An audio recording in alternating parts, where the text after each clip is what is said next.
Hey hi Brio viewers, நான் உங்கள் விஜய் ஹர்ஷா. இன்னைக்கு women who change the world ஷோவில் நம்ம யாரை பற்றி பார்க்க போகிறோங்கிறதுக்கு முன்னாடி நான் ஒரு விஷயத்த சொல்கிறேன். நம்ம எல்லாருமே டிஎன்ஏ பற்றி படிச்சிருப்போம். அதுவும் ஸ்கூலில் டபுள் ஹெலிக்ஸ்னு நம்ம எல்லாருக்குமே தெரிஞ்சிருக்கும். இந்த ஸ்ட்ரக்சரை முதல்ல கண்டுபிடிச்சது, அதுவும் எவிடன்ஸோடு கண்டுபிடிச்சது எது தெரியுமா? ஒரு புகைப்படத்துலேருந்து தான் இந்த விஷயத்தையே கண்டுபிடிச்சிருக்காங்க. அந்த புகைப்படத்தை எடுத்தவங்க தான் ரோசாலிண்ட் ஃப்ராங்க்லின். அவங்க சயின்ஸில் ப்ரில்லியண்ட்டான ஒரு ஸ்டூடெண்ட். அதே நேரத்தில் இன்ஜஸ்டிஸ்க்கும் சிம்பிளாக இருந்த ஒருத்தவங்க தான் ரோசாலிண்ட் ஃப்ராங்க்லின். ரோசாலிண்ட் ஜூலை 25, 1920 லண்டன்ல பெரிய ஜூயிஷ் ஃபேமிலியில பிறந்தாங்க. ஃபேமிலியே சொல்லும் அவங்க ரொம்ப கான்ஃபிடென்ட் ஆனவங்க, அப்புறம் ரொம்பவே ஷார்ப்பான ஒரு ஸ்டூடெண்ட்ஸ், எப்பவுமே மாற்றத்தை எதிர்பார்த்த ஒரு குழந்தை. 15 வயதுலேயே சயின்ஸ் தான் என்னோட பாதைன்னு முடிவு செஞ்சாங்க. அப்போ அப்பா சொல்லியதை கேட்கல, டைரக்டா கேம்பிரிட்ஜ் நியூஹம் காலேஜ்ல பிசிக்ஸ் கெமிஸ்ட்ரி படிக்க புறப்பட்டாங்க. WW2 சமயத்துல பிரிட்டிஷ் கோல் ரிசர்ச் அசோசியேஷன்ல ஜாப் பண்ணினாங்க. கோல் அண்ட் கிராஃபைட் ஸ்ட்ரக்சர் மேல அவங்க ரிசர்ச் செஞ்சிட்டு இருந்தாங்க. கேஸ் மாஸ்க் தயாரிப்புக்கு மாற்றம் கொண்டு வந்தாங்க. 1945 கேம்பிரிட்ஜ் யூனிவர்சிட்டி அவங்களுக்கு PhD பட்டமும் கொடுத்துச்சு. பிறகு பாரிஸ் போனாங்க. அங்க அவங்களோட வாழ்க்கை லிட்ரலி ஷைன் ஆச்சு. எக்ஸ்ரே கிறிஸ்டலோகிராஃபி படிக்க ஆரம்பிச்சாங்க. அங்கே அவங்களுக்கு ஒரு கிளாரிட்டி கிடைச்சிது. அவங்களோட கொலீக்ஸ் என்ன தெரியுமா சொன்னாங்க? மற்றவங்களாம் எப்படி மியூசிக் நோட்ஸ் ரீட் பண்ணாங்களோ அதே மாதிரி ரோசாலிண்ட் அட்டோமிக் பேட்டர்ன்ஸை ரீட் பண்ண ஆரம்பிச்சாங்க.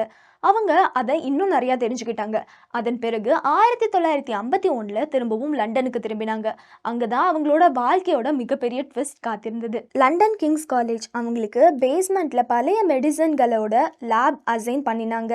அவங்க என்ட்ரி செய்யும் போது பாம் கிராட்டரை கடந்து செல்ல வேண்டிய நிலை. Women can't eat in the cafeteria அப்படின்னு ஒரு ரூலும் வச்சிருந்தாங்க. அதுவும் ஒரு டெய்லி ஹியூமிலியேஷன் தான். ஆனால் அவங்க காஸ்லிங்னா ரிசர்ச் ஸ்டூடெண்ட்டை கொண்டு எக்ஸ்ரே செட்டப்பை ரீஃபைன் பண்ண ஆரம்பிச்சாங்க. அவங்க மெத்தட்ல அக்யூரசி ஃபர்ஸ்டா, ஸ்பீட் லேட்டரா இருந்துச்சு. 1951 அவங்களோட தொழில்நுட்பம் அந்த கேம்பஸ்ல best quality diffraction images produce பண்ண ஆரம்பிச்சுது. அப்போதான் டிஎன்ஏக்கான 2 ஃபார்ம்ஸ் நடந்துச்சு.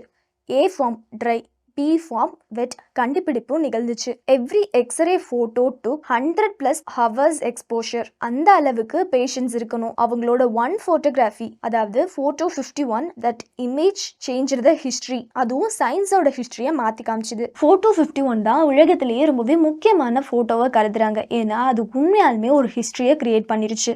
அந்த ஃபோட்டோவில் 2 strands visible, middle phosphate group spacing பர்ஃபெக்டாக காட்சியளிக்குது. இந்த டேட்டா பார்த்தாலே ஹெரிக்கல் ஸ்ட்ரக்சர் என்று கன்ஃபார்ம் பண்ண முடியும். ஆனால் இதே சமயத்தில் மௌரிஸ் வில்கின்ஸ் கேவெண்டிஷ் லேப்க்கு போய் ஹிஸ் ஃப்ரெண்ட் கிரிக் அண்ட் வாட்சனை அடிக்கடி சந்திச்சாங்க. வில்கின்ஸ்க்கும் ரோசாலிண்ட்க்கும் மிஸ் அண்டர்ஸ்டாண்டிங் அதிகமாக இருந்துச்சு. அவங்களோட அசிஸ்டன்ட்னு நினச்சி வந்த நிலையில் அவங்க லீட் சயின்டிஸ்ட்னு தெரிஞ்சு போக ரிலேஷன்ஷிப் மோர் டென்ஸ் ஆகிடுச்சு. 1953 ரோசாலிண்ட் பிரிக்விக் காலேஜ்க்கு டிரான்ஸ்ஃபர் ஆக முடிவு செஞ்சாங்க. அங்கே தான் ஒரு பெயின்ஃபுல்லான ஒரு சம்பவம் நடந்துச்சு. அப்படி என்ன நடந்துச்சுன்னா, ரோசாலிண்டோட நோட்ஸும், அதாவது ரிசர்ச் பேப்பர்ஸும், அவங்களோட ஃபோட்டோ 51 இவங்களோட பெர்மிஷனே இல்லாமல் வில்கின்ஸ் அவங்களோட ஃப்ரெண்டான வாட்சனுக்கும் கிரீக்குக்கும் காமிச்சாங்க.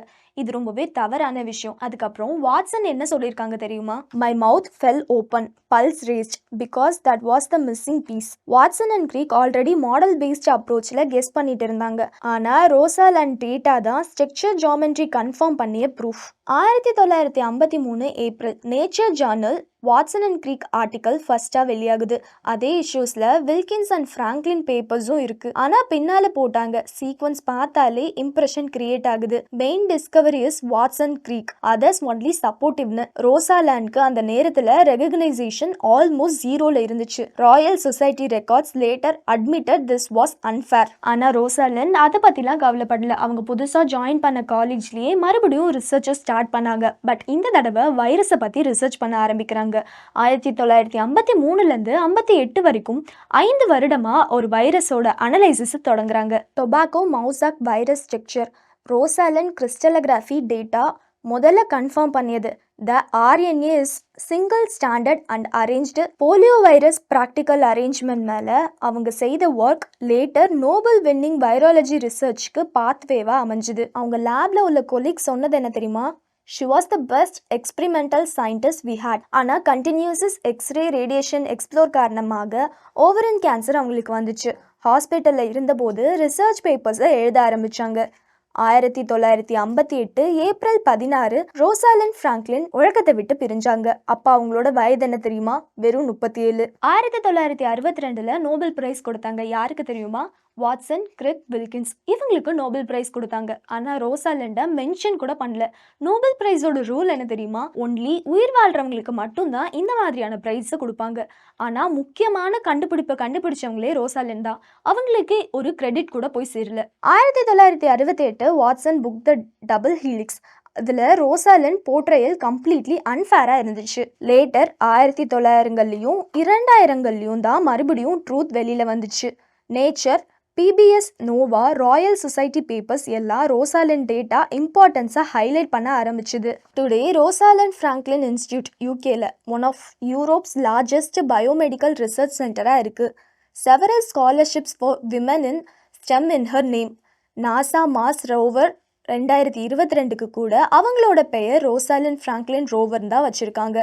இதுதான் அல்டிமேட் ஜஸ்டிஸ். ரோசாலிண்டோட லைஃப் நமக்கு ஒரு சிம்பிள் எக்ஸாம்பிள். ஏன்னா அவங்க ரொம்பவே பொறுமையாக இருந்தாங்க. அவங்களோட உண்மையான வேலைக்கும் அவங்களுக்கு அங்கீகாரம் கிடைக்கல. ரொம்ப லேட்டராக தான் அந்த ஜஸ்டிஸ் அவங்களுக்கு கிடைச்சிது. இன்று சயின்ஸ் டெக்ஸ்ட் புக்கில் வாட்சன், கிரிக், ஆனால் அவங்களோட மாடலுக்கு பேக் போனாக இருந்த ரோசாலிண்ட் டேட்டாவும் இருக்குது. அவங்க சொன்னது ஒரு வரி: science and everyday life cannot and should not be separated. அவங்க வாழ்ந்த ஒவ்வொரு டேலையும் அவங்க அதை ப்ரூவ் பண்ணியிருந்தாங்க. அவங்க இல்லாமலே டிஎன்ஏ டீகோட் ஆகுது.